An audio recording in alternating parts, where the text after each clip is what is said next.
Vamos lá? A última causa de extinção de punibilidade, última que nós estudamos pelo rol 107, mas tem ainda a prescrição, nós estudamos em separado em razão da sua importância, em razão também da densidade da prescrição. Mas daqui a pouco a gente começa a falar. A última causa de extinção de punibilidade do 107, antes da prescrição, é o perdão judicial. O perdão judicial apenas será aplicado nos casos expressos em lei, ou seja, nós não podemos aplicar o perdão judicial se a lei não prevê tal benefício. Nós não aplicamos por analogia benéfica. Apesar de ser bom para o réu, é um caso que nós não aplicamos por analogia. Aqui não é aceito analogia. Aceito analogia. É um caso em que o juiz reconhece que a pessoa praticou o crime, mas resolve perdoar a pessoa, não aplica a pena. Acaba relativizando aquele princípio da inderogabilidade ou inevitabilidade. A pena é inevitável, mas em alguns casos nós podemos afastar a aplicação da pena. E aqui nós temos como exemplo esse perdão judicial. Alguns casos, só em casos expressos em lei. Segundo o STJ, súmula 18 do STJ, a sentença que declara extinta a punibilidade pelo perdão judicial, ela não é nem condenatória nem absolutória. É uma sentença meramente declaratória da extinção de punibilidade. Um exemplo, três casos para a gente ter como noção do Código Penal: homicídio culposo, lesão corporal culposa e injúria por reciprocidade. Caso Cristiano Torloni, que eu citei lá no início da nossa matéria, para trazer como exemplo do princípio da inevitabilidade mitigada. Cristiano Torloni causou a morte do próprio filho. Estava na prova de vocês ou foi não? De vocês? Ela causou a morte do próprio filho. O juiz reconheceu que ela praticou uma conduta típica jurídica culpada de um crime culposo de homicídio. Todavia, a aplicação de uma pena àquela mulher importaria sofrimento menor do que aquele que ela já vai levar para o resto da vida. O juiz, nesse caso, resolveu aplicar o perdão judicial. O menino lá do zoológico, do tigre, lesão corporal culposa, se for considerado, o sofrimento que o pai vai levar para o resto da vida vai ser maior do que qualquer pena que possa ser aplicada. Tem casos como esse, casos expressos em lei, o juiz acaba aplicando o perdão judicial. Muitos acabam defendendo a ideia de que o perdão judicial é uma faculdade do juiz, mas o entendimento que prevalece é que é um direito público subjetivo. Público subjetivo. Ou seja, se o juiz constatar caso de aplicação do perdão judicial, ele não pode deixar de aplicar o perdão judicial, não é uma escolha, não é uma faculdade. Ele deverá aplicar de qualquer forma. Vai alcançar casos no mesmo situação de contexto. Um exemplo de um caso real que aconteceu na cidade de Guanambi. Quanto tempo que eu morei em Guanambi, aconteceu um caso que foi bem comovente. Foi o pai que foi estacionado na frente de casa, parar o carro na frente da casa. Ao invés de pisar no freio, ele acabou pisando no acelerador. O carro bateu, colidiu no portão, portão de ferro, o portão caiu. Do outro lado estavam brincando um filho de 3 anos, 4 anos e o filho do vizinho da mesma idade. Os dois morreram, porque o portão caiu em cima dos dois. Bom, nesse caso, a morte do filho gera um sofrimento para o pai, mas não adianta aplicar o perdão judicial só pela morte do filho, mas também pela morte do filho do vizinho, de igual forma, porque eles estavam no mesmo contexto. Uma outra situação, uma pessoa dá carona, que estava viajando com sua família, mas resolve dar carona para um estudante, um desconhecido. O estudante pede carona e ele resolve dar carona. Ele acaba se envolvendo num acidente de trânsito, culposamente ele causa a morte da sua família, a sua esposa e seu filho, e também desse estudante, um desconhecido. O perdão judicial, como regra, é aplicado quando gera um sofrimento para o indivíduo. A morte do desconhecido, por mais que gere um sofrimento, não é tão grande quanto da própria família, mas ainda assim alcança o caso, alcança esse estudante porque estava na mesma relação de contexto. Então, são casos que o juiz vai aplicar o perdão judicial. Mas nesse caso, se tivesse só ele dando carona para o cidadão. Sim. E aí? Dificilmente o juiz aplicaria o perdão judicial. Dificilmente.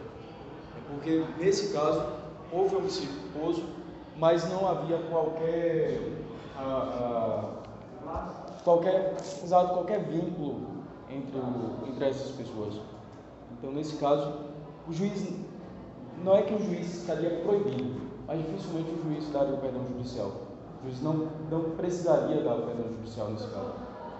Se fosse provado que esse estudante, por exemplo, fosse um amigo muito das vítimas, poderia ser aplicado? Sim, o perdão judicial não se aplica só com a família. Não no mesmo contexto, mas próximo. Ainda assim, A família e ainda assim, se existe um vínculo, já é possível aplicar o perdão judicial, não é só para vínculos familiares. não só familiar, mas fraternal também pode ser. Também, em casos de amigos, casos de amigos, muito comum. E vai vir, tem um caso assim, o pastor da igreja levou um membro para um retiro. Sim.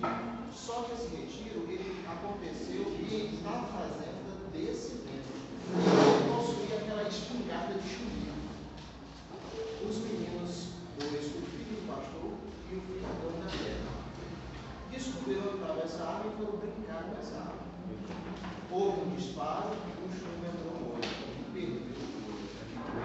Etc, coisa e tal. Menino. O filho do pastor, não o dono da terra, para fazer tudo isso. O cidadão marcou com tudo, etc, coisa e tal, pagou cirurgia, etc, coisa e tal. Nesse caso, se ele desse uma queixa, Noticiaço. caberia então o perdão por conta disso? Não, porque nesse caso não foi lesão corporal culposa praticada pelo dono, pelo proprietário da arma. Ele responderia pelo crime de omissão de cautela, artigo 13 do Estatuto do Desarmamento. Seria outro crime. Para esse crime não é previsto perdão judicial específico, omissão de cautela. Então o perdão tem que ser entre aspas, o crime praticado pela própria. Exatamente. E ainda assim, nos casos expressos em lei. E para esse caso de omissão de cautela não está expresso em lei. Tá? Outro caso que nós podemos aplicar o perdão judicial, que é para crimes dolosos, por exemplo, a injúria por reciprocidade. Duas pessoas trocam palavras injuriosas uma com outra. Você é vagabundo é você, e começa aquela discussão. Diante disso, o juiz aplica o perdão judicial, porque a injúria foi dos dois lados. Vale a pena levar o processo à frente. Isso. Uma outra possibilidade é no caso de crimes contra a liberdade do indivíduo, como o sequestro, por exemplo. Um grupo formado por 4 pessoas, o grupo praticou o crime de sequestro. Um deles foi alcançado. Ele acaba delatando, acaba informando quem são os outros participantes, de forma a facilitar o encontro da vítima, o paradeiro da vítima, o cativeiro da vítima, e quem são as outras pessoas que estão também praticando crime. Nesse caso, pela delação, chamada delação premiada, ou a pena pode ser reduzida ou o juiz poderá conferir até o perdão judicial. E aí depois Aí depois o perdão só vai ser lá no céu, né? Vai buscar o perdão lá no céu. É o que acontece na advogada na Lava Jato, é isso? Sim. Mas só que tem uma coisa interessante, que o cidadão, e o advogado, ele indicou aquela delação premiada, mas ele iria levar essa condição para o Supremo para ver se iria aceitar essas condições de delação premiada para verificar se poderia ser feito as denúncias do Sim. Então quer dizer que não é obrigatório. Se o juiz verificar e no caso for verificado que aquelas informações foram úteis para a investigação, aí o juiz vai ter que aplicar. Tem que verificar se foram úteis ou não. Mas, por exemplo, no crime de sequestro, a pessoa foi delatada, mas as investigações já constataram quem praticou o crime e o cativeiro, o local do cativeiro. À noite, então, isso não vai interferir. Vai acabar não interferindo. Vamos lá.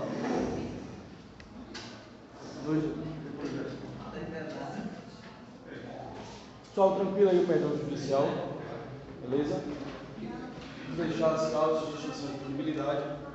Vamos usar a prescrição. Aqui nessa 18 é 18, né? Isso. STJ. Oi? Quando é que vai ser? Opa, então tá. Dia 13 vai quinta da semana, sábado? Hã? Só tem hora para começar. É final de semana? Sábado. Sábado. Qual horário para começar? Depois das 11. Depois das 11. Não tem horário para terminar. Vai ser onde? A caixa família. O endereço só é.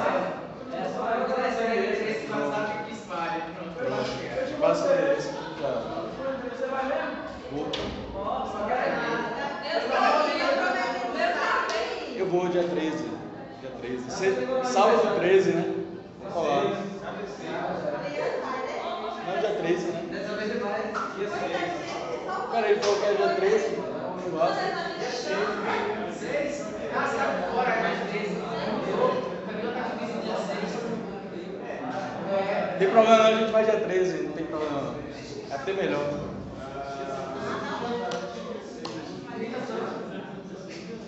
Vamos lá.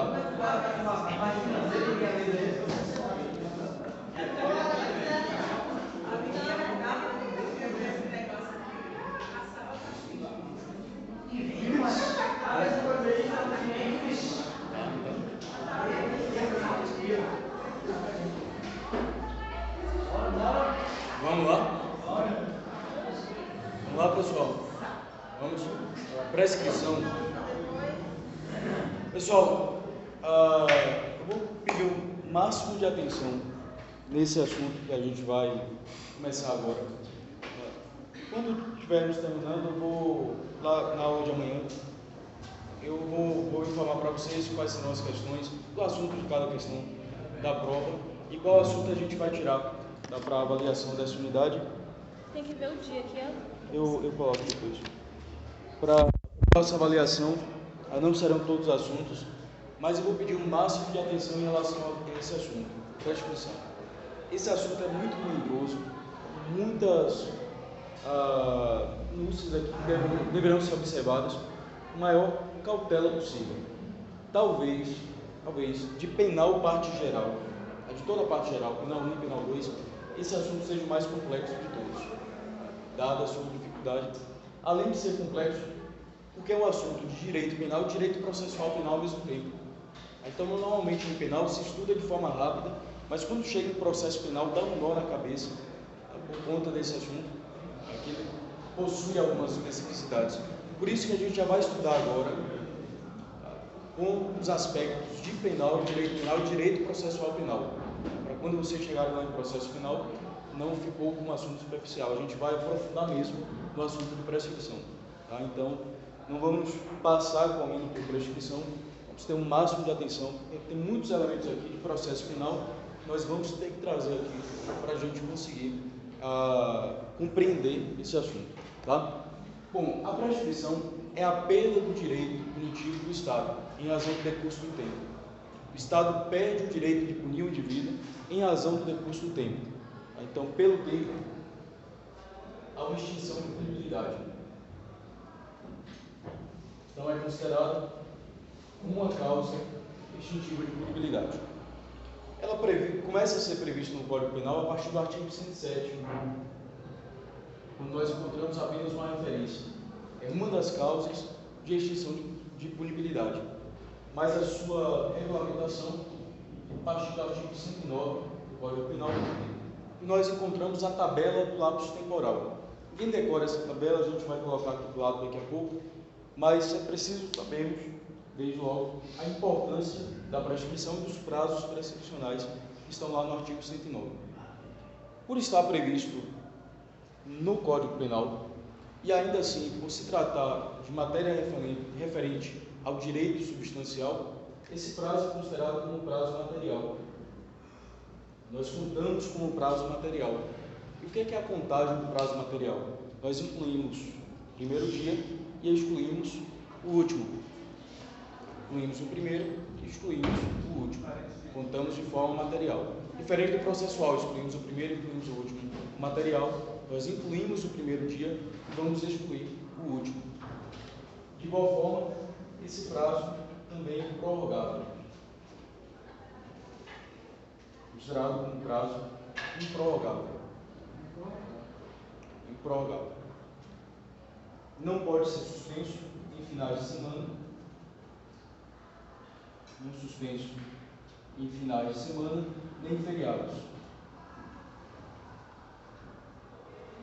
Semana, férias ou feriados. Não é suspenso nesses períodos, mas nós temos causas suspensivas, causas interruptivas e causas impeditivas. Nós vamos estudar cada uma delas a seu tempo. Então, essas causas aqui, na semana, férias ou feriados, não são aptas à suspensão da prescrição.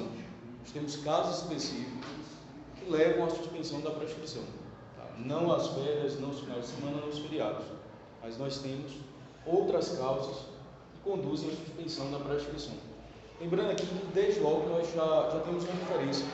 Enquanto o prazo decadencial, a decadência, não pode ser prorrogada, não pode ser suspensa nem interrompida, a prescrição não pode ser prorrogada, é prazo improrrogável, mas pode ser suspensa e pode ser interrompida. As causas de suspensão não se vinculam a essas três situações, né? Serão outras causas, nós vamos estudar um pouco mais à frente. Além disso, a prescrição é considerada como matéria de ordem pública. Matéria de ordem pública.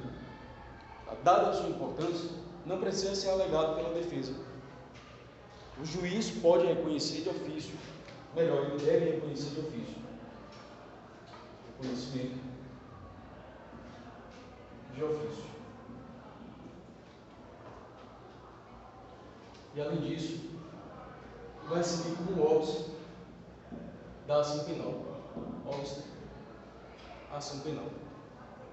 Se o Ministério Público recebeu ali os autos do inquérito e perceber que o crime que está ali no inquérito já está prescrito, ele não pode oferecer denúncia. Não pode. Ele vai requerer o arquivamento. O delegado, diante dessa situação, ele também não pode arquivar. Ele encaminha para o MP e o MP requer o arquivamento. Lembrando, o delegado não pode arquivar, o Ministério Público também não pode arquivar, ele pode requerer o arquivamento. Quem arquiva é o juiz. Quem determina o arquivamento é o juiz.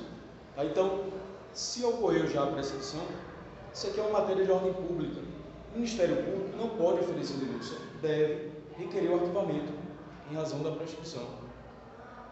Tanto é, há algum tempo, quando eu fui estagiário do Ministério Público, eu lembro a primeira aula que nós tivemos no Ministério Público, os promotores daqui, que são promotores, têm uma inteligência fantástica, muitos, né? E aí o promotor tomou o elemento mais importante que o promotor deve saber no processo penal é a prescrição. A primeira coisa que ele faz, pegou ali, verificou o crime, antes de mais nada, antes de tudo, ele deve analisar se já está prescrito ou não. Porque se estiver prescrito, ele só vai pedir arquivamento, não pode fazer mais nada.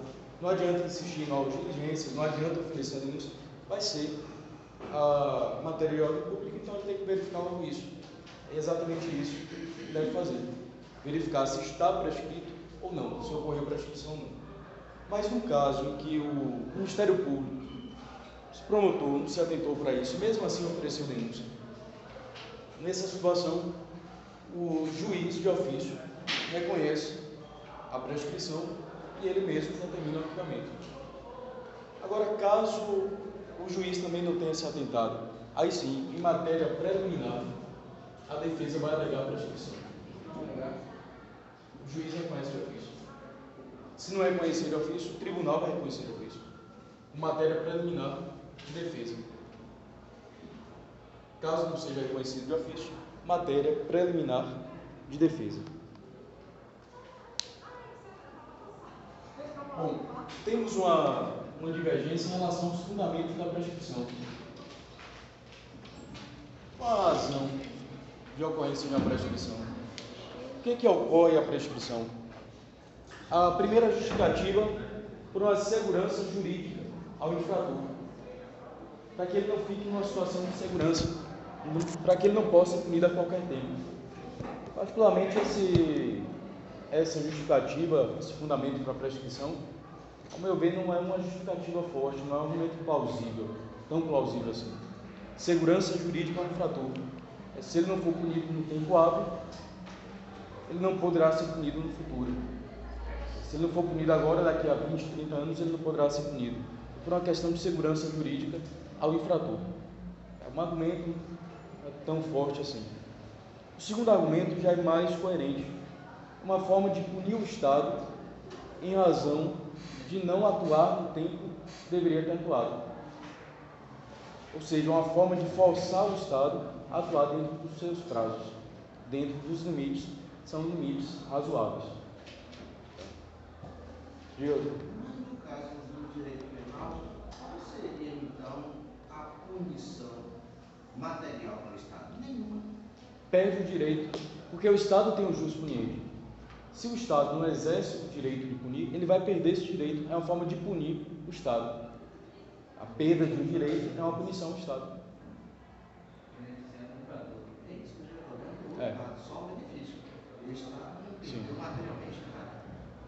Materialmente, não perde. Nós falamos da perda do direito porque ele não vai ter mais o jus puniendi. Então a perda do direito, a punição é essa. Agora, o terceiro argumento parece ser o mais lógico, mais plausível. O terceiro argumento é do princípio da insignificância imprópria, em que há a relevância da conduta, a relevância do bem jurídico alcançado. Todavia, a sanção penal se torna impertinente, se torna desnecessária. Em razão do decurso do tempo, não há mais sentido algum em aplicar uma sanção penal. Imagine aí, Egon, no auge dos seus 18 anos de idade, pratica um crime de dano patrimonial, dano ao patrimônio público. O crime que ele praticou foi esse. Ele estava ali com sua turma, uma noite, estava com a sua turma, fazendo baderna, e acabou quebrando o patrimônio público, dano patrimonial, um dano qualificado. Isso aos 18 anos de idade. Agora, com 35 anos de idade, graduado em Direito, advogado, já com a família constituída, o Estado resolve punir ele em razão do crime praticado quando ele tinha 18 anos. Então, a sanção penal se torna impertinente, a sanção penal se torna desnecessária. Esse é um fundamento bem coerente para a prescrição. É o que a doutrina chama de princípio da insignificância imprópria. A conduta foi relevante, o resultado foi relevante, mas a pena se torna desnecessária. A pena acaba sendo desnecessária. De uma forma ou de outra, é um meio também de evitar que o Estado atue a qualquer tempo. Tem um seriado norte-americano, Casos Difíceis, passa várias situações que a pessoa pratica o crime quando era bem jovem e depois, agora, depois de 30 anos, 40 anos, a pessoa já velhinha, ela vai ser punida. O caso é desarquivado, vai ser investigado mais uma vez e ela vai ser punida. Isso dificilmente vai acontecer no Brasil por conta do Instituto da Prescrição. Tá? Imprópria. Bom, apesar de termos a prescritibilidade como regra, nós temos alguns casos de imprescritibilidade.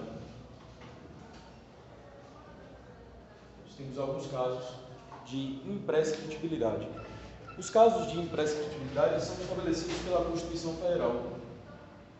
Só a Constituição pode estabelecer a imprescritibilidade para qualquer caso. Então, se o legislador infraconstitucional resolve tornar um crime qualquer imprescritível, ele não pode fazer. Só a Constituição pode trazer os casos de imprescritibilidade. O primeiro deles é o racismo. O crime de racismo é imprescritível. Injúria racial não, mas racismo é imprescritível. O segundo caso, ações de grupos armados, civis ou militares, que atentam contra a ordem democrática e o Estado constitucional de direito.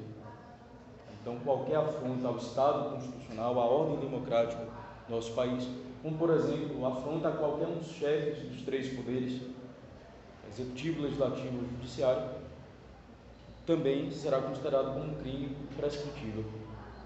E o último crime prescritivo, a última modalidade de crimes imprescritíveis, são aqueles de competência do Tribunal Penal Internacional, do TPI. Todos os crimes vão ser julgados pelo TPI se tornam imprescritíveis. Enquanto são julgados pela nossa jurisdição, eles não são imprescritíveis. Mas uma vez encaminhados para que possam ser julgados pelo Tribunal Penal Internacional, eles se tornam imprescritíveis. Então temos 3 modalidades: racismo, ações de grupos armados, civis ou militares contra o Estado democrático, a ordem constitucional, ou um dos chefes dos 3 poderes. Terceiro, crimes de competência TPI. Isso até hoje não julga ainda crimes da ditadura? Sim. Qual? Obstinação penal. E a obstinação penal. Beleza? Só nós temos 2 modalidades de prescrição. Nós temos a prescrição que ocorre antes do trânsito em julgado, da sentença penal condenatória, e nós temos a prescrição que ocorre após o trânsito em julgado da sentença penal condenatória. A que ocorre antes do trânsito em julgado nós chamamos de PPP, prescrição da pretensão punitiva. Vejam que a mesma coisa que para as causas, prescrição de punibilidade. Nós chamamos de perda da pretensão punitiva, e aqui nós deixamos ainda mais específico: prescrição da pretensão punitiva. O Estado perde a oportunidade de formar um título executivo judicial. Não há trânsito em julgado de sentença penal condenatória, portanto, não há um título executivo judicial. Todos os efeitos penais serão apagados, os principais, o principal e os secundários.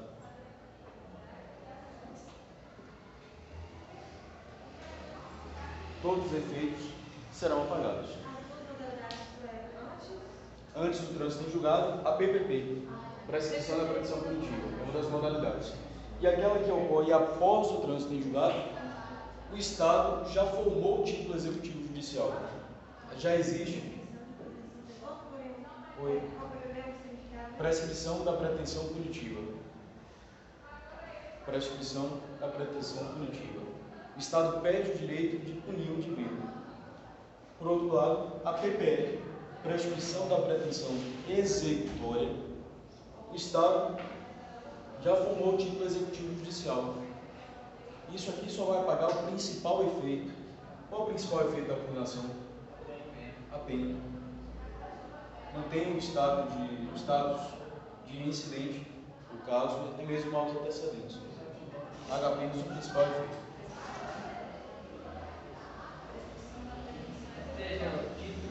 Título executivo judicial. Existe uma sentença penal pronta para ser executada, mas o Estado perde o prazo para executar essa sentença. Na primeira situação, prescrição da pretensão executória. Uma situação: uma pessoa praticou o crime, a pena máxima do crime que a pessoa praticou é de 10 meses, apenas como exemplo. Essa pena, esse crime vai prescrever em 3 anos.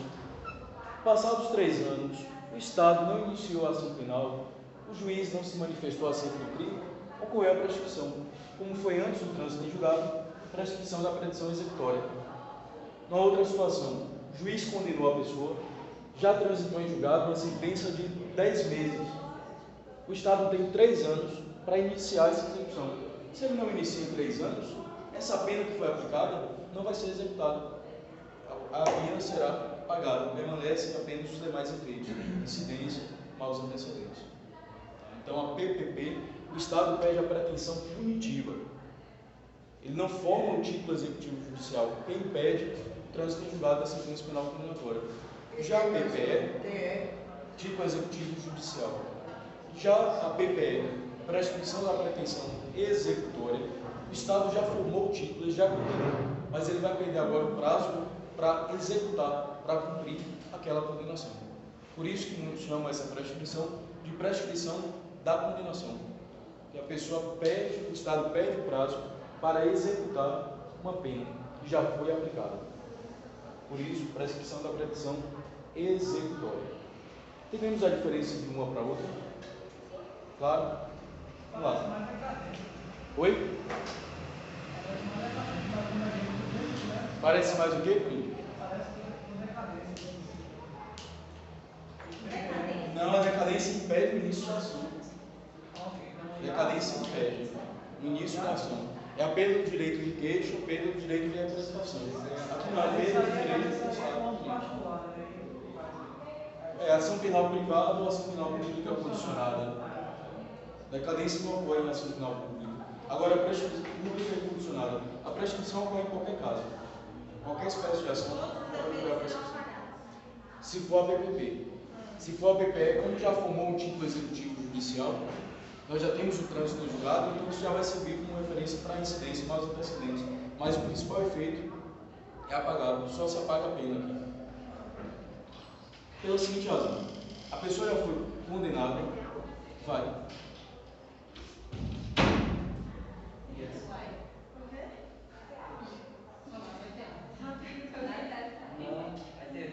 Veio para a faculdade, professor daqui, porque não teria.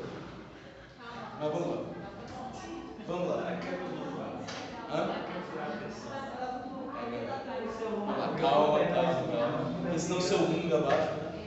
Seu mundo morreu. Vamos lá. Bom, então o trânsito em julgado, houve trânsito em julgado de sentença penal condenatória, já existe um título executivo judicial pronto para ser aplicado. Uma sentença pronta para ser cumprida. Se já existe o trânsito em julgado, isso aqui já serve como referência para maus antecedentes para incidência. Então só vamos apagar o principal efeito. Qual é o principal efeito? A pena. Ele não cumpre a pena mais, porque já prescreveu. Mas a referência para incidência e para maus antecedentes vai permanecer, porque já houve a condenação do estado de julgado. Beleza? Tranquilo? Vamos lá.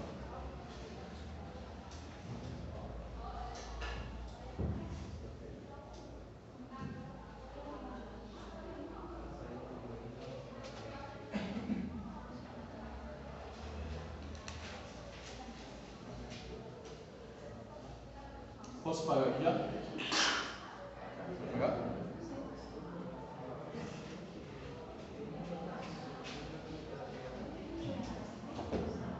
Passamos lá.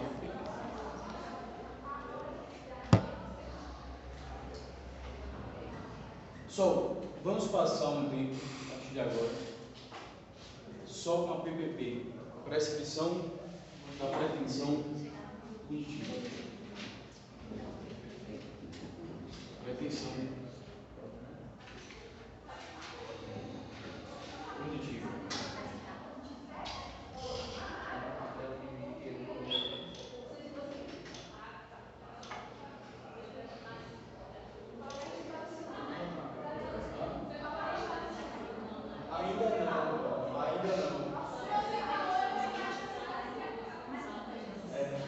Ainda não falei antes. Ainda.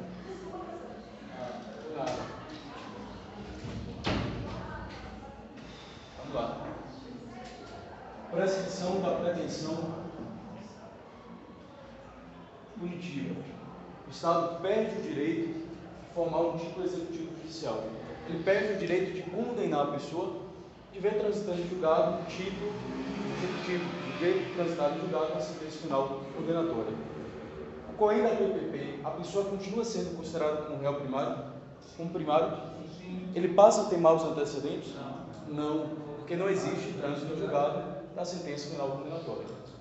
Isso aqui ocorre antes do trânsito em julgado. Então ela mantém seu status de primário e não vai gerar de forma alguma aqui maus antecedentes para o indivíduo.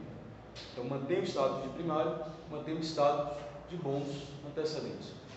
Bom, a prescrição da pretensão punitiva, como ocorre antes do trânsito em julgado, vai ser regulado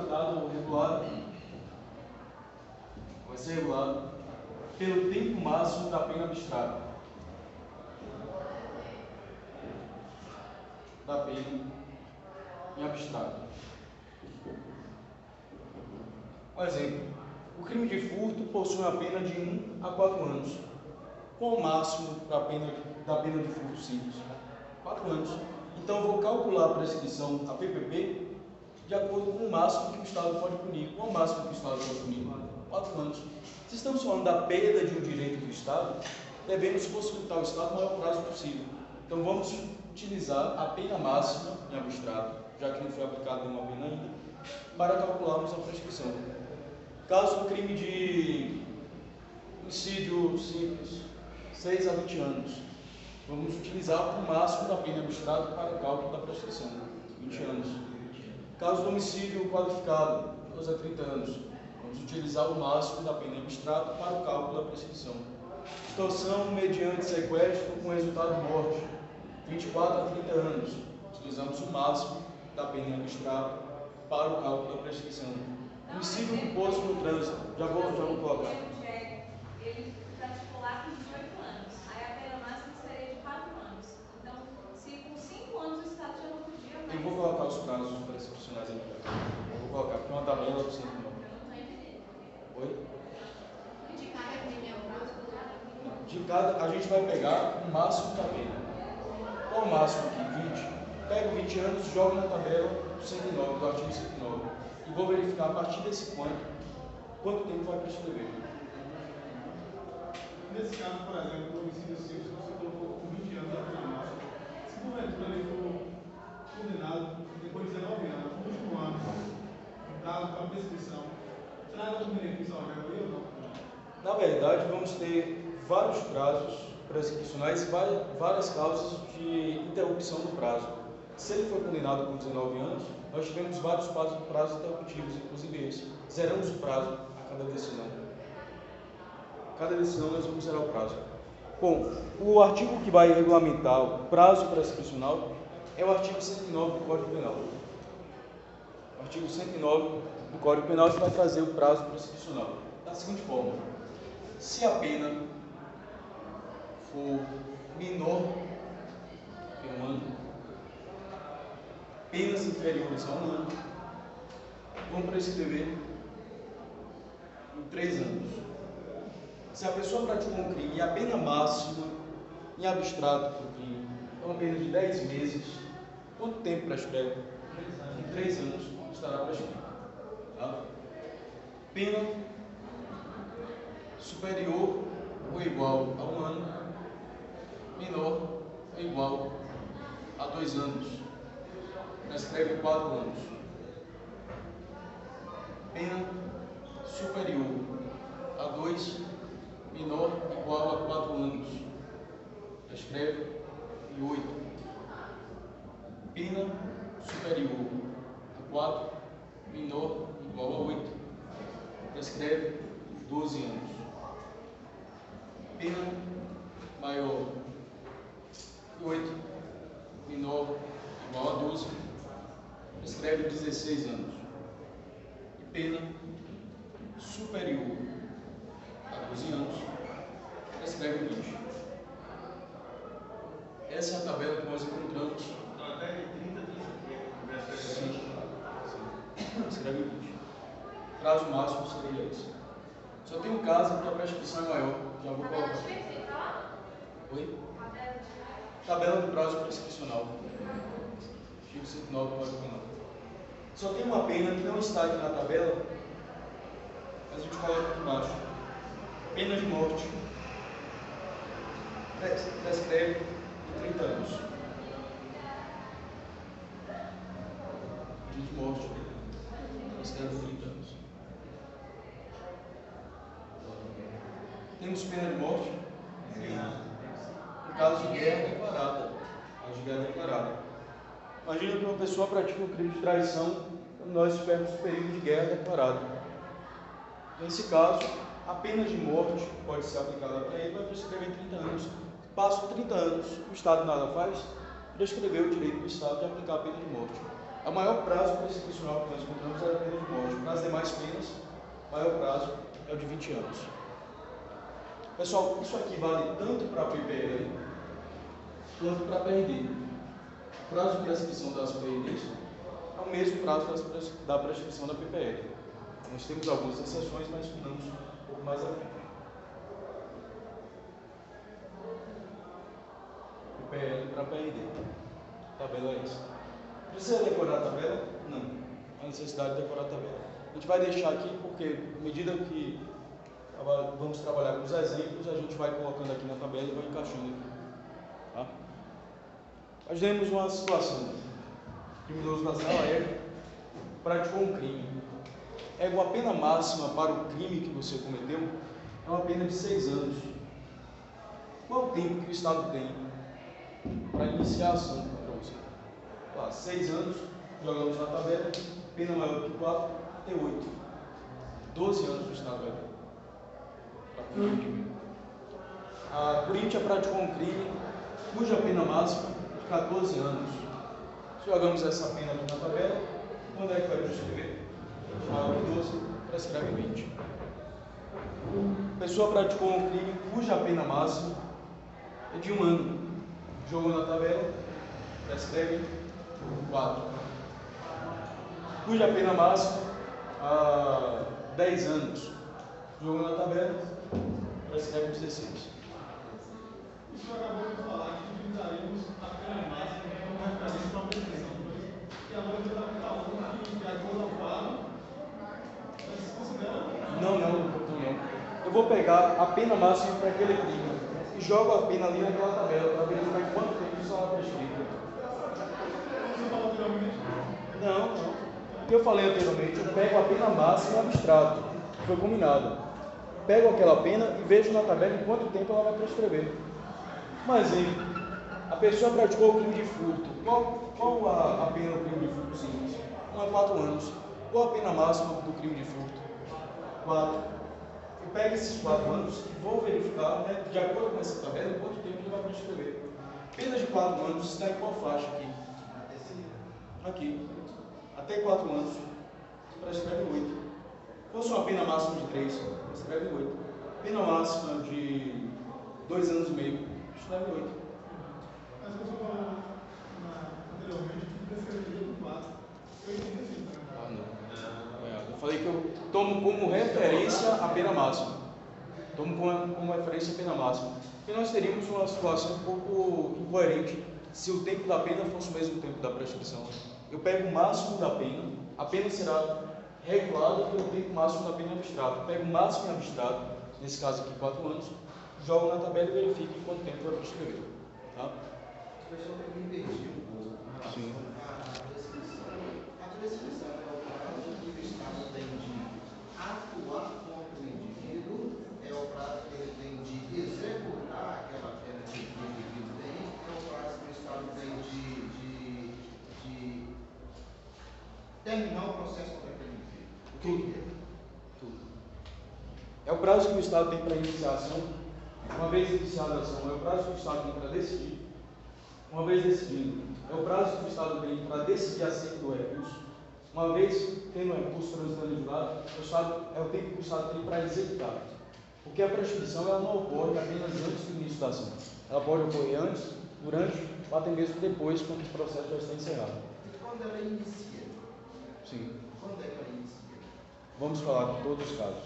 Cada crime inicia o prazo prescricional de forma diferente. Tá. Vamos lá.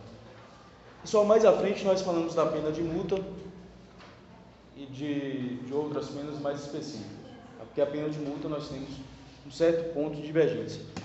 Uma questão que é interessante aqui, uma exceção para a gente estabelecer desde logo, é no caso do crime de porte de drogas para consumo pessoal. Bom, crime de porte de drogas para consumo pessoal. Porte de drogas para consumo próprio, consumo pessoal. Não tem pena privativa de liberdade. Nós vamos encontrar pena para esse crime. A pessoa que porta drogas para consumo pessoal, ele jamais vai ser apenado com pena privativa de liberdade. A advertência, a prestação de serviços, a comunidade de entidades públicas e encaminhamento ao programa educativo. Nesse caso, é impossível utilizarmos essa tabela. Por essa razão, a própria lei de drogas estabeleceu um prazo prescricional para esse crime. Esse crime está no artigo 28 da lei de drogas. Artigo 28. 11343 de 2006, prescreve em 2 anos. Vai prescrever em 2 anos.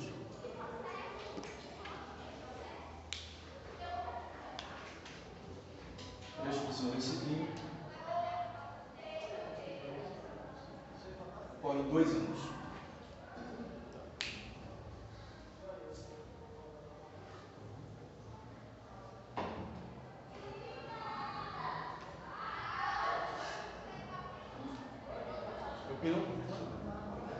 É um crime com prazo prescricional diferenciado.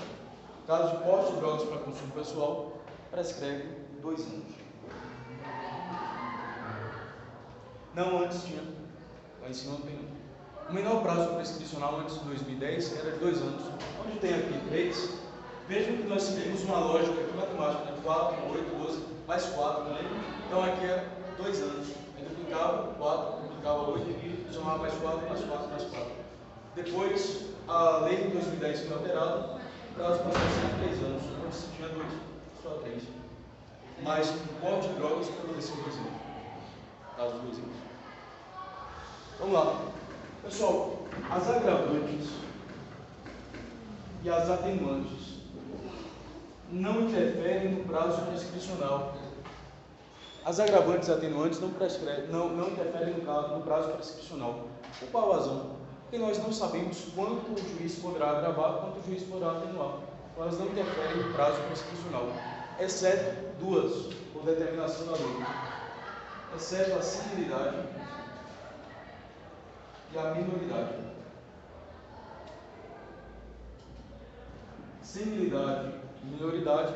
Lembrando que essa minoridade não é menor de 18, é menor de 21.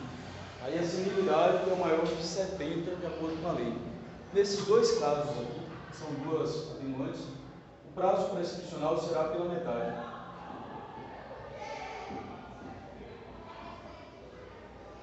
Prescrição percebida pela metade. Portanto, essa tabela todinha aqui é reduzida na metade. 1 ano e meio, 2, 4, 6, 8, 10. O prazo reduz pela metade. Se uma pessoa, com a época dos fatos, tinha 20 anos, se a época dos fatos ela tinha 20 anos, então o prazo prescricional é reduzido pela metade. Se a época da sentença ele era maior de 70 anos, o prazo prescricional também é reduzido pela metade.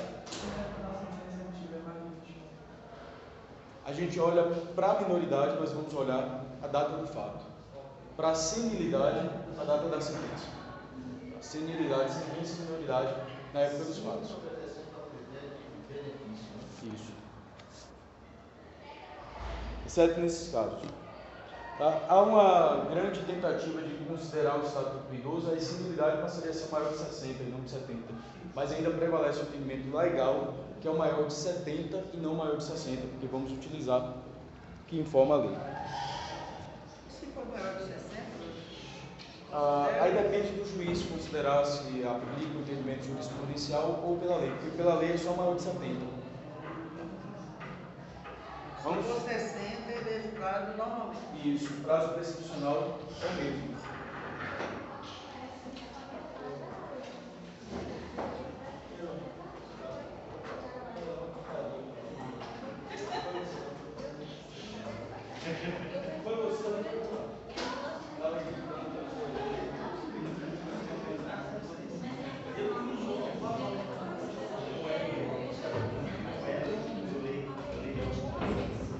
Vamos lá. Então, agravantes e atenuantes não interferem no prazo prescricional, exceto senilidade e minoridade, que por força de determinação legal, vão reduzir o prazo prescricional pela metade. Minoridade, menor de 21 à época dos fatos, senilidade, maior de 70 à época da sentença. Tá? Bom, por que as agravantes e atenuantes não interferem? Porque nós não sabemos quando o juiz vai atenuar ou agravar. Mas as causas de aumento e diminuição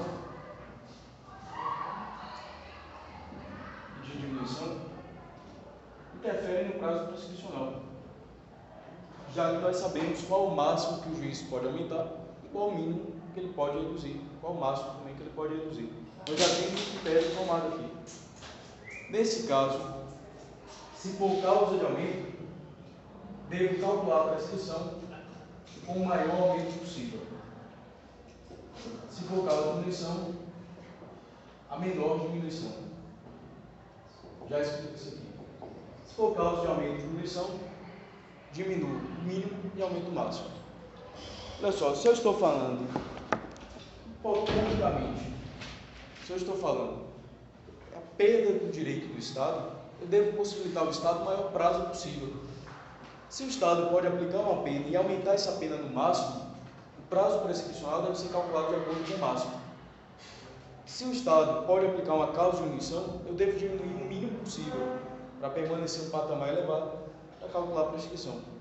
Imagine a seguinte situação: um indivíduo praticou um crime cuja pena máxima era de 4 anos, pena de 1 a 4 anos. O legislador nos informa que essa pena será aumentada de 1/6 até a metade. Como nós vamos calcular a prescrição nesse caso? Pegamos a maior, 4 anos, e aumentamos no máximo possível. Então, calculamos de acordo com 6 anos. Devemos aumentar o máximo possível. O Estado, aqui é uma atividade abstrata ainda. Qual a pena máxima que o Estado pode aplicar? 4. Qual o maior aumento que o Estado pode aplicar? Metade. Logo, 6 anos. Você trabalha com as hipóteses de aumento possível, né? Trabalha com as Isso. hipóteses. Mas não precisou que o juiz aplique um 6 também. Essa questão é outra espécie de prescrição. Daqui a pouco a gente chega lá. Que aí já é com a pena concreta. Estamos trabalhando aqui com a prescrição da predição punitiva. A primeira delas vai ser considerada como a propriamente dita. Daqui a pouco a gente vai para as outras. Pode ficar tranquilo que a gente tem mais umas 4 espécies de prescrição daqui para frente. Bem legal. Esse é o assunto que a gente já está Aqui é um pouquinho. Vamos lá. Pessoal, se estamos falando de uma atividade abstrata da perda do direito do Estado, eu devo possibilitar ao Estado maior possibilidade punitiva. Então, qual maior? Estávamos calculando de acordo com a pena máxima. Qual o máximo nesse caso? 4 anos. Mas se tem uma causa de aumento, devo aumentar o máximo possível. Qual o maior aumento? De 1/6 a metade? Metade. Tá? Então, pego o máximo, aumento o máximo possível e jogo lá na tabela de prescrição. Essa pena passa a prescrever em 12 anos. Uma outra situação. Imaginemos que a pena seja de 1 a 4 anos. E, no caso, existe uma causa de diminuição. Como é que eu vou permitir a maior pena possível a ser aplicada pelo Estado? Eu pego 4 e diminuo 1/6 de 4. Quanto é 1/6 de 4? 6 de 4. 12, 30. 48. Hã? 8 meses. 8 meses. Dá 8 meses. Tá? Então, 3 anos e 4 meses. 3 anos e 4. 8 meses. 3 anos e 4 meses. Seria a pena máxima. Se o Estado for diminuir a pena, para calcular a prescrição, essa prescrição aqui, primeiro eu devo diminuir o mínimo possível. Para que diminuir o mínimo possível? Para permitir ao Estado a maior punição possível. Aqui a lógica vai ser essa. Devemos verificar a maior pena possível para aquele caso, para depois calcularmos a prescrição. Como é que eu vou permitir o máximo possível? Se há uma causa de diminuição, diminuindo o mínimo possível. Então a pena, 3 anos e 4 meses, jogamos na tabela, aqui. Prescreve 8 anos. Em outras palavras, se há causa de aumento, devo aumentar o máximo possível e depois calcular a prescrição. Se há causa de diminuição, devo diminuir o mínimo possível para depois calcular a prescrição. Se existem os dois, aumento o máximo e diminuo o mínimo para depois calcular a prescrição. Beleza? Na verdade, eu vou diminuir o mínimo, depois o máximo. Tranquilo?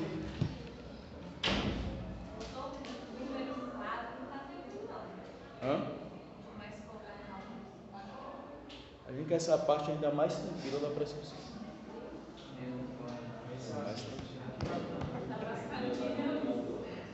É a parte mais tranquila ainda. Pessoal, essa primeira modalidade de prescrição, que vai tomar a pena máxima abstrata aqui, é chamada de prescrição da pretensão punitiva propriamente dita. Prescrição da pretensão punitiva propriamente dita.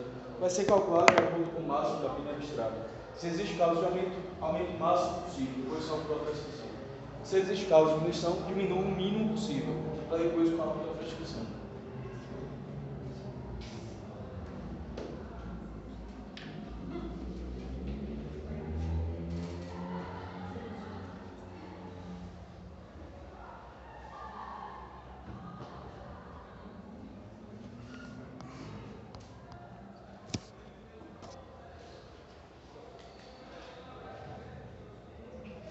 Vamos aos termos iniciais da prescrição. O senhor perguntou, quando é que começa a correr o prazo prescricional? Quando é que começa a contar o prazo da prescrição? Bom, termos iniciais, primeiro deles, no caso de crimes consumados, a partir do momento do resultado, quando ocorreu o resultado. Caso de crimes consumados, a partir do resultado. Vejam que nós invertemos aí, para a definição do tempo do crime, adotamos a teoria da atividade ou do resultado? Tempo do crime. Atividade ou resultado? Atividade. Considere-se tempo do crime o momento da ação ou da omissão, ainda que o outro seja do resultado. Mas para cálculo da prescrição, contamos o momento do resultado. Por exemplo, a pessoa praticou a conduta, sua ação foi no dia 10, ele atirou no indivíduo. Mas o indivíduo só morreu no dia 15. A consumação do delito, portanto, se deu. O crime foi praticado no dia 10, mas o resultado aconteceu no dia 15. Eu começo a contar o prazo prescricional a partir da consumação, no dia 15. Então, a regra geral é essa. No caso de crimes consumados, começamos a contar da data do resultado. Lembrando que incluímos o primeiro dia e excluímos o último. Prazo material. Crimes consumados, termo inicial. Crimes consumados, termo inicial é o dia do resultado. Consumação é dólar. Oi? Não, qualquer coisa. Eu faço isso aqui, por exemplo,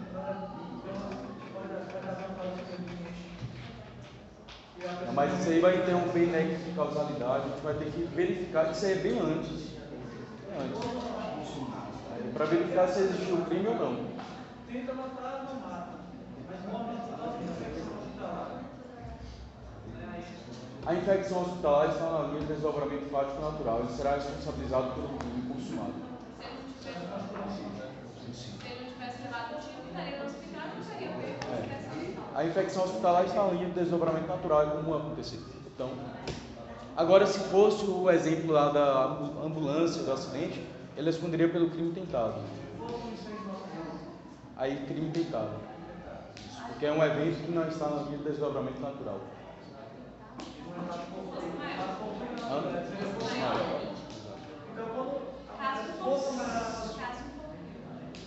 Evento da natureza fosse maior, caso fortuito é provocado pelo homem. Depende do incêndio, né? Qual foi o incêndio? Se foi provocado ou não. Força maior responde pelo crime tentado. Não, está na linha o resultado, a causa, juntando com o anterior, levou ao resultado. Se estava na linha de desdobramento fático natural, ele responde pelo resultado morte. Se não estava na linha de desdobramento, não era comum acontecer aquilo, então ele responde pelo crime tentado. O acidente da ambulância não está na linha de desdobramento natural, crime tentado. Um incêndio não está na linha de desdobramento natural, um terremoto não está na linha de desdobramento natural, mas infecção hospitalar é comum acontecer, é natural que aconteça. Vamos lá. Segunda hipótese, no caso de crimes tentados, o prazo prescricional começa a ser contado no momento do último ato de tentativa. Do último ato de tentativa. Crimes tentados, o prazo começa a ser contado do último ato da tentativa.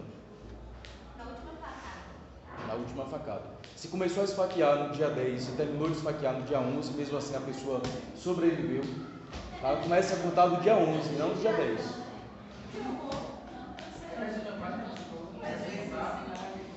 Da data do último ato de tentativa. Mas ele pode ter começado faltando alguns segundos para terminar o dia. É um caso bem penal, né? Um caso bem penal, um exemplo bem louco. Os crimes tentados da data do último ato de tentativa. Data do último ato de tentativa. O bom de penal é que a gente pode dar esses exemplos loucos, né? Normalmente não são cabíveis em outras matérias. Mas acontece. A pessoa está esfaqueando outra aqui, passa o dia e continua esfaqueando. E a pessoa ainda sobrevive, né? Então, na data do último ato tentado.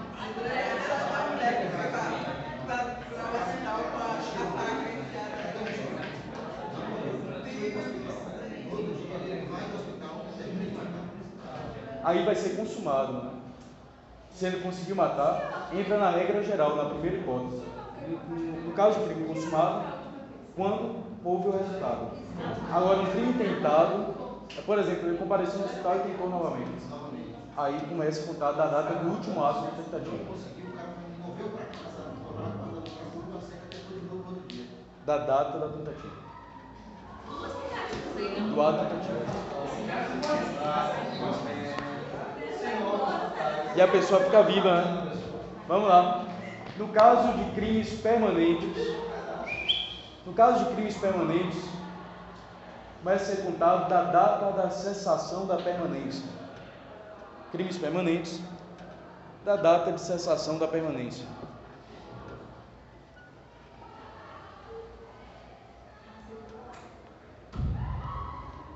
Da data da cessação da permanência.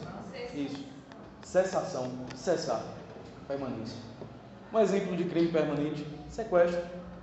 Quando é que começa a contar o prazo prescricional? Enquanto ele está ali mantendo a pessoa em cárcere privado e sequestrou? Não. Quando terminou o sequestro, começamos a contar o prazo prescricional. Não na data da consumação, que inicia a consumação, mas quando encerra o crime permanente, começamos a contar o prazo prescricional. Tá? Um exemplo, uma pessoa sequestrou o outro em janeiro de 2014. O sequestro foi até dezembro de 2014. Começamos a contar o prazo prescricional? Não, é prejuízo. Digamos que seja algo do tipo da Asfarp, por exemplo, das Asfarp, por exemplo. Então, janeiro de 2014 a dezembro de 2014. O prazo prescricional começa a ser contado daqui para frente e não a partir de janeiro. Então, casos de crimes permanentes, quando cessa a permanência. Beleza? A quarta situação, no caso de crimes de bigamia, falsificação do assento do registro civil. Casos de crimes de bigamia e falsificação do registro, no assento de registro civil. Começa falsificação no assento do registro civil. Assento no registro civil. Assento. E de falsificação no assento ou assentamento do registro civil. Crimes de falsificação ou alteração no assentamento do registro civil. O prazo prescricional começa a ser contado da data do conhecimento notório do fato. Data do conhecimento notório do fato. São dois crimes específicos, bigamia e o crime de falsificação ou alteração do assentamento do registro civil. Começa a ser contado o prazo prescricional da data do fato tornou público. Não é conhecimento notório.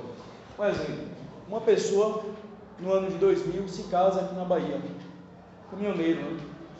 Sai daqui da Bahia, passa um tempo em São Paulo e lá um novo casamento válido.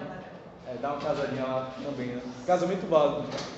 Saiu de lá, foi para Mato Grosso e lá se casa mais uma vez. 3 casamentos válidos. Poligamia. Esse cara é louco, né? Doente mental na floresta. Casar uma vez já tem que casar 3 casamentos válidos.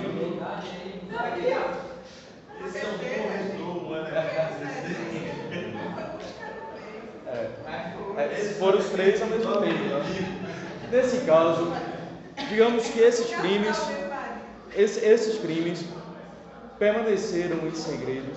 Esse crime, na verdade, crime de bigamia, permaneceu em segredo. Aí estive a punibilidade pela morte, né? Mas permaneceu em segredo durante 10 anos. Não começou a contar o prazo prescricional ainda. Uma das esposas toma conhecimento, o fato se torna público, pelo menos para uma, começa a contar o prazo prescricional. Então, no caso de crime de bigamia e no caso de crime de falsificação ou alteração no assentamento do registro civil, o prazo prescricional só começa a ser contado não da data da consumação, mas da data em que o fato se torna conhecido, ainda que informalmente conhecido. Tá? Em último caso, uma última situação foi bem interessante, uma alteração na lei, promovida no ano de 2012. O legislador aqui agiu de forma fantástica. No caso de crimes contra a dignidade sexual de crianças ou adolescentes, o prazo prescricional só começa a ser contado quando o indivíduo, a vítima, completa 18 anos, salvo se a ação penal já foi proposta. E o legislador aí, uma sacada de mestre, o seguinte: na maioria dos casos, maioria mesmo, a violência sexual, o abuso sexual acontece na própria casa, seja pelo pai, padrasto, tio, avô. E nesses casos, quem teria a condição de representar o indivíduo é o próprio autor do crime. Aí, quando chegava lá a maioridade, quando a pessoa ia informar, o crime já estava prescrito, o que aconteceu quando tinha lá 6, 7, 8, 10 anos de idade, só há muito tempo já estaria prescrito. Então, diante dessa situação, o legislador alterou a lei, trouxe um dispositivo fantástico. No caso de crimes contra a dignidade sexual de crianças e adolescentes, o prazo prescricional só começa a ser contado a partir do momento em que ela completa 18 anos, porque ela pode atuar 18 anos, quando ela recebe a maioridade. A maioridade, nesse caso, civil. Porque não é o autor do delito, é a vítima. Quando a vítima completar 18 anos, aí sim, como ela pode propor a ação penal, ela pode iniciar, ela pode informar o caso, aí o prazo prescricional começa a contar daí para frente, quando ela completar 18 anos. É um caso interessante. Salvo se já foi proposta a ação penal. Se já foi proposta a ação penal, então o prazo prescricional já começa a contar. Tá. Beleza? Vamos às causas impeditivas da prescrição. Não estamos nem na metade da prescrição ainda.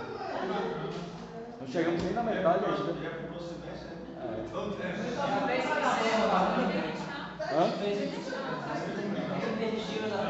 Mas tem muita coisa ainda. Não tem como, porque penal 3 já é parte especial, não tem como. E só falta a prescrição para a gente terminar. Vamos lá. Causas impeditivas da prescrição. A causa impeditiva, como o próprio nome já diz, impede a contagem do prazo prescricional. Vai servir como óbvio, ou seja, nós não podemos começar a contar o prazo prescricional ainda. Mesmo tendo ocorrido o fato, nós não vamos poder começar a contar o prazo da prescrição. A primeira causa impeditiva nós já acabamos de verificar. Enquanto a pessoa não completar 18 anos nesses crimes contra a dignidade sexual de criança e adolescente, não pode ser contado o prazo prescricional. Então a minoridade vai impedir a contagem do prazo prescricional, só nesses crimes. Crimes contra a dignidade sexual, as crianças ou adolescentes. Oi? Isso. Essas causas impeditivas são taxativas, né? Elas estão expressas em lei. Nós não podemos criar suspensão de prazo prescricional, nós não podemos criar impedimentos por prazo prescricional. Aqui, tanto impedimento quanto suspensão do prazo prescricional. Segunda causa, impeditiva ou suspensiva. Causas impeditivas e suspensivas aí. Isso. Causas impeditivas / suspensivas. A próxima causa, questões prejudiciais pendentes. Questões prejudiciais pendentes.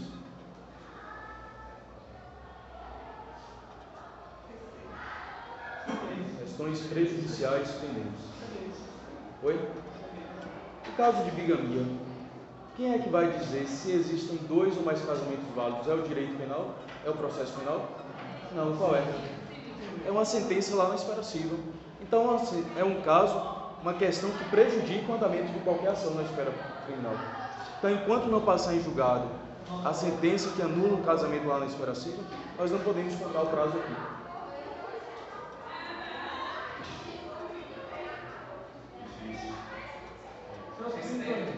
Hã? Primo do cão aí.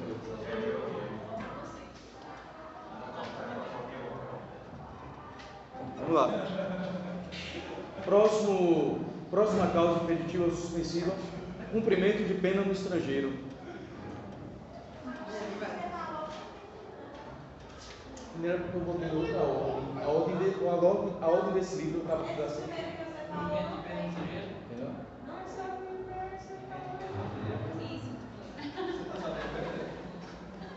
Vamos lá.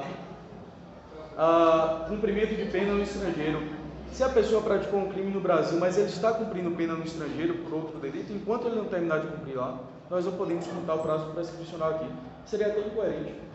Como é que a gente vai contar o prazo prescricional se a mulher está cumprindo pena no estrangeiro? Então, enquanto ele cumpre pena lá, nós não podemos contar o prazo aqui no Brasil. Meu prazo é que você pode agora, se ele for em Portugal. Hã? Meu prazo que você pode Portugal, né? No máximo que estava era no México aqui em cima, no bairro que tem ali em cima, né? Cometendo crime lá, né? É o máximo que estava, é lá.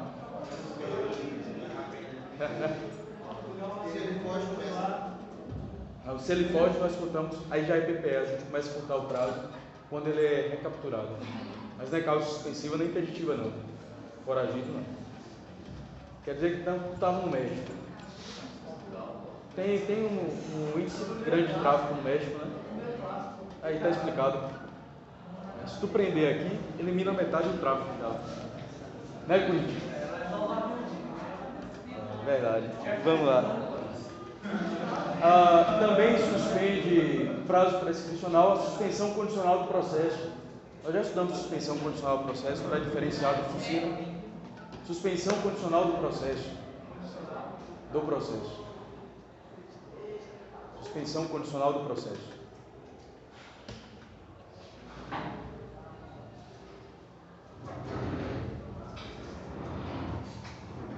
Suspensão condicional do processo.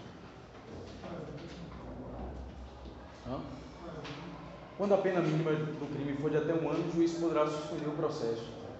O promotor, na verdade, oferece suspensão e o processo vai ficar parado. Se o processo ficar parado, nada mais coerente que suspenda também a prescrição, o prazo da prescrição. Suspensão do processo, suspensão do prazo. Só no caso de 1 ano. Pena de até 1 ano, pena mínima de 1 ano. Só nesse caso. Suspensão do processo só se dá nesse caso. Pena mínima de até 1 ano. De até 1 ano. Está na aula de diferença de suspensão do processo para suspensão da pena do Corinthians. Na aula da quinta-feira passada. Acho que foi a aula. Vamos lá. Próxima causa, suspensão parlamentar do processo. Se o processo é suspenso, tem uma suspensão parlamentar, nós também vamos suspender o prazo prescricional. Suspensão parlamentar vocês estudaram no semestre passado. O Ministério Público oferece a denúncia, o STF encaminha o processo para a casa respectiva, Câmara dos Deputados ou o Senado, e aí os pares vão decidir se o processo vai ser suspenso, sustado ou se o processo vai continuar. Se eles decidem pela suspensão do processo enquanto durar o mandato, também será suspenso o prazo prescricional. Isso, ou senadores. E a última modalidade da suspensão do processo. Por exemplo, Corinthians cometeu um crime, o juiz foi citar Corinthians para responder à ação penal. O Ministério Público já ofereceu a denúncia, mas Corinthians não responde, não é encontrado. O juiz vai citar por edital. Quando cita por edital e a pessoa não responde à citação por edital, o juiz determina a suspensão do processo e junto a suspensão do prazo prescricional. Então, suspensão do processo, ocorre também a suspensão do prazo prescricional.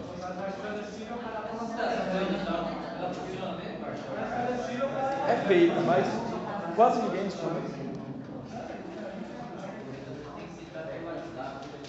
Pelo WhatsApp, aí é mais fácil. Tá mais fácil. Hã? Você já viu? Não, nem foi a citação ficta, né? Foi citação real. Já tem uma comprovação que a pessoa leu no WhatsApp.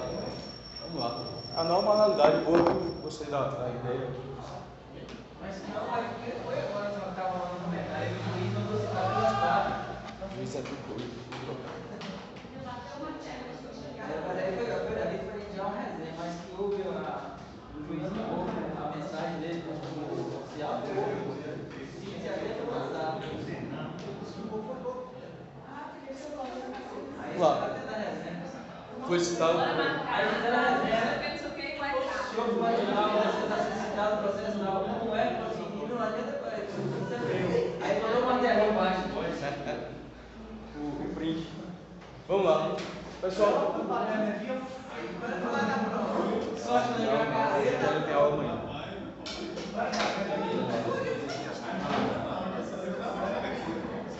Causas interruptivas.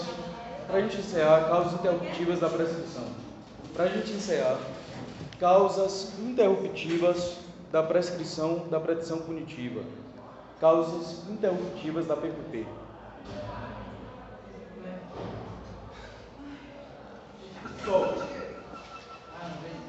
Qual a diferença de causa interruptiva para causa suspensiva? Quando nós vamos argumentar, vamos na suspensiva. Na interruptiva, zeramos. Vamos zerar o prazo constitucional. Volta para o início. Bom, ocorrendo uma causa, no caso da PPP, da prescrição da petição punitiva, essas causas são comunicáveis. Ou seja, no concurso de crimes e no concurso de pessoas, se alcança todos. Se interrompeu para uma pessoa, vai interromper para todos no mesmo processo. Se interrompeu em relação a um crime, interrompe também para todos os outros crimes. Então há uma comunicabilidade dessas causas. Vamos lá, vamos trabalhar com uma situação concreta para conhecermos essas causas interruptivas. Imagine o caso de uma pessoa que cometeu um crime cuja pena máxima era de 2 anos. Bom, a pena era de 6 meses a 2 anos. Qual o máximo da pena? 2 anos. Jogamos 2 anos na tabela, prescreve quanto tempo? 4 anos. A pessoa cometeu esse crime no ano de 2000. O Estado, o juiz, tem até 2004 para receber a denúncia, a peça inaugural, denúncia ou queixa-crime. Então, quando é que vai prescrever esse crime? Em 2004. Prescrição da petição punitiva, propriamente dita, porque ocorreu antes do trânsito julgado.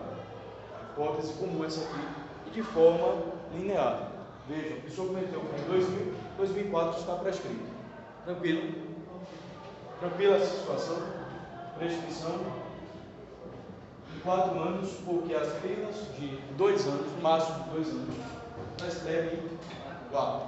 Tá? Vamos lá. Mas imaginem que nessa situação, o Ministério Público, no ano de 2002, ofereceu a denúncia e no mesmo ano o juiz recebeu a denúncia. Recebendo a denúncia no ano de 2002. Esse prazo prescricional é zerado. Zeramos e voltamos a contar aqui. 2 anos. Logo, que seria, que ocorreria a prescrição em 2004, vai prescrever quando agora? Vai prescrever em 2006. Interrompeu, zerou o prazo prescricional. Então, o primeiro marco que interrompe o prazo prescricional é o recebimento, contamos da data da publicação do despacho do juiz, o recebimento da denúncia ou da queixa-crime, da peça inaugural. Não é quando o Ministério Público oferece, quando o juiz recebe a denúncia e esse ato de recebimento, esse despacho ele publica.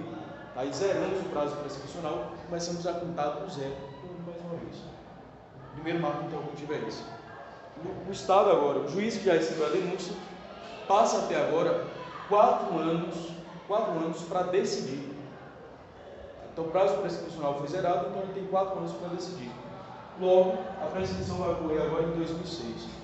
Digamos que no ano de 2004, o juiz publicou a decisão condenatória. Publicou a condenação no ano de 2004. Zerou o prazo prescricional. O que estaria prescrito no ano de 2004 vai prescrever agora em 2000 ou em 2006, vai prescrever agora em 2008, porque o juiz publicou a sentença condenatória agora. O indivíduo recorreu da decisão do TJ. O TJ tem um prazo agora de mais 4 anos para decidir.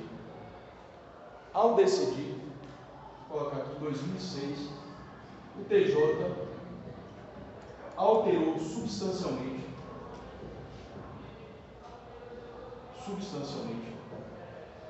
a decisão condenatória,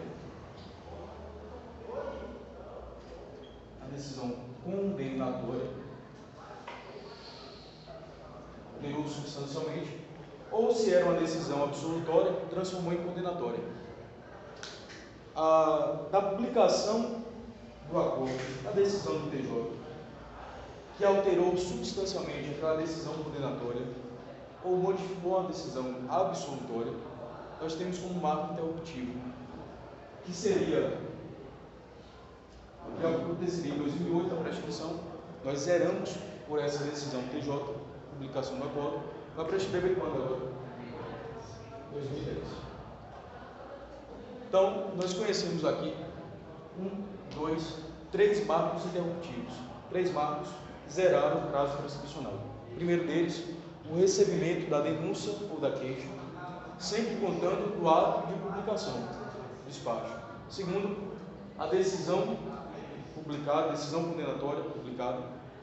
Terceiro, a decisão, o acordo recorrível do TJ ou de outro tribunal, que alterou substancialmente a decisão ou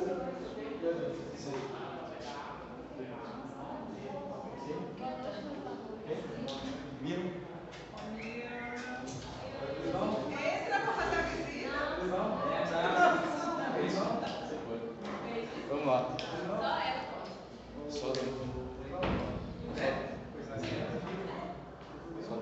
Vamos lá. E a terceira, a decisão do TJ que altera substancialmente a decisão condenatória. Por exemplo, a decisão condenatória é de 2 anos de pena. E o TJ fala, não, 2 anos não, agora são 4 anos. A condenação vamos aplicar, se bem que 2 anos vai ser no máximo. Digamos que seja uma condenação de 8 meses. O TJ não, a decisão não de 8 meses não, a decisão tem que ser de 2 anos. Alterou substancialmente a decisão condenatória? Sim, de 8 meses para 2 anos. Logo, zeramos o prazo prescricional mais uma vez. Mas, professor, como é que é esse pedido para entrar na recorte de uma decisão? Ela nunca vai ser violada? Pode.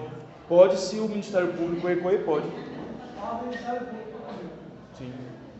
Professor, nesse caso da última aí, ele está dizendo que alterou. Se fosse só uma decisão que confirmasse a anterior. Aí não zerava o prazo. Nessa parte aqui, o TJ deve alterar ou uma decisão absolutória, ou então alterar substancialmente a decisão condenatória. Aí esse método dá substancial. Isso é... Mas não alterar substancialmente. Se ele alterar, mas fez uma alteração pequena, por exemplo, de 1 mês, isso aí não é uma alteração substancial. Então não interrompe o prazo. Mas se ele alterou de forma a duplicar a pena, essa alteração já é mais relevante. E se a decisão for recorrida novamente? Aí, se o novo tribunal, por exemplo, o STJ, aqui vai prescrever em 2010, novo prazo, ele interpõe recurso no ano de 2008, o STJ altera a decisão condenatória, substancialmente, ou reforma a decisão absolutória, zero prazo mais uma vez. De 2010, passa a prescrever em 2012. Então, devemos lembrar o seguinte: o Estado tem um prazo para atuar, e esse prazo não é um prazo para terminar todo o processo. Nós vamos verificar por cada momento.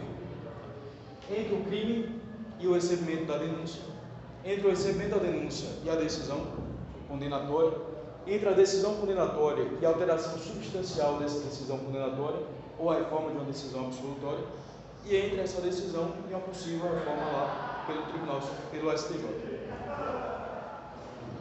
Isso aqui para qualquer crime, mas no caso do tribunal do júri,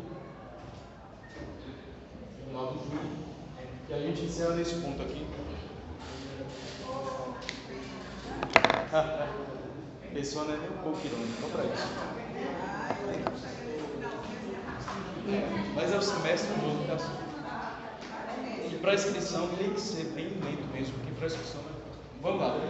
Pessoal, no caso do tribunal do júri, o tribunal é dividido em duas fases. A primeira fase é um processo como qualquer outro, então nós aplicamos os marcos interpretativos aqui. Mas no final da primeira fase do tribunal do júri, que não é feito, nós não temos jurados aqui ainda. No final da primeira fase, o juiz pode pronunciar o réu ou impronunciar, ainda absolver sumariamente, desclassificar. O que é pronunciar o réu? É mandar o réu para ser julgado pelos seus pares lá no tribunal do júri, na sessão de julgamento. Então, quando nós presenciamos aquele espetáculo do tribunal do júri, advogado, defesa, acusação, jurados, aquilo já é a segunda fase do júri. Existiu todo um processo antes, como qualquer outro crime, mas ao invés de um juiz condenado na primeira fase, ele vai pronunciar ou impronunciar. Se ele pronuncia, ele vai informar que não tem razão para ser julgado lá pelos jurados. Mas se ele pronunciar, ele está mandando a julgamento lá pelos jurados. Então existe todo um processo antes. Essa decisão não é condenatória, é uma decisão de pronúncia. Decisão de pronúncia no tribunal do júri é a decisão que manda o réu para ser julgado pelos jurados. Tá? Mas se a pessoa recorre dessa decisão de pronúncia, a decisão de pronúncia já interrompe o prazo prescricional. É um marco interruptivo. Se a pessoa recorre e o tribunal confirma a pronúncia, confirma a decisão de pronúncia, confirmou a decisão de pronúncia, nesse caso, teremos um novo marco interruptivo. Mais uma vez, primeira fase do tribunal do júri, o juiz vai pronunciar o réu, para ele ser julgado lá pelos jurados. Dessa decisão de pronúncia, ele interpõe recurso. Aí o tribunal lá em cima fala, não, o juiz que embaixo estava certo. Confirma a decisão de pronúncia. A decisão que confirma, da publicação dessa decisão, que é um acordo, confirma a decisão de pronúncia, interrompe o prazo mais uma vez. Então, no tribunal do júri, nós temos outros prazos também, mas relativos a essas duas causas. Temos o recebimento da denúncia, só que depois do recebimento da denúncia, ao invés de condenação, como nós temos aqui, nós temos a decisão de pronúncia, para ser julgado pelos jurados. Pronunciou, interpôs recurso, mas lá o TJ confirmou a pronúncia, a confirmação de pronúncia do TJ, zero prazo mais uma vez. Tranquilo?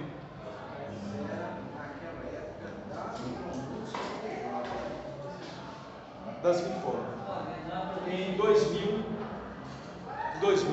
o juiz pronunciou, ele interpôs recurso, como crime, vou colocar um crime de homicídio, crime de homicídio qualificado prescreve 20 anos, em 2000, em 2014, agora, o Tribunal de Justiça confirmou essa decisão de pronúncia. Esse crime aqui estaria prescrito em 2020, mas como o TJ confirmou a decisão de pronúncia, o juiz, depois de 14 anos, ele confirmou a decisão de pronúncia, vai prescrever agora em 2034, zerou o prazo, prescreve em 2034. É o inverso, exatamente. Aqui é uma decisão que altera substancialmente a condenação, ou a reforma a absolvição, que é a absolvição e transforma em condenação. E aqui não, a confirmação da pronúncia. E aqui, se ele confirma, continua. Se ele confirma sem alterar nada, continua. Não interrompe. Aqui não, a confirmação vai interromper o prazo. Exatamente. Oi? Diferente.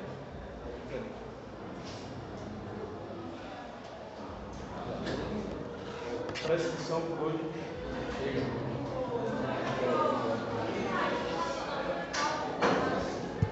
Não, amanhã não falo. Eu ainda não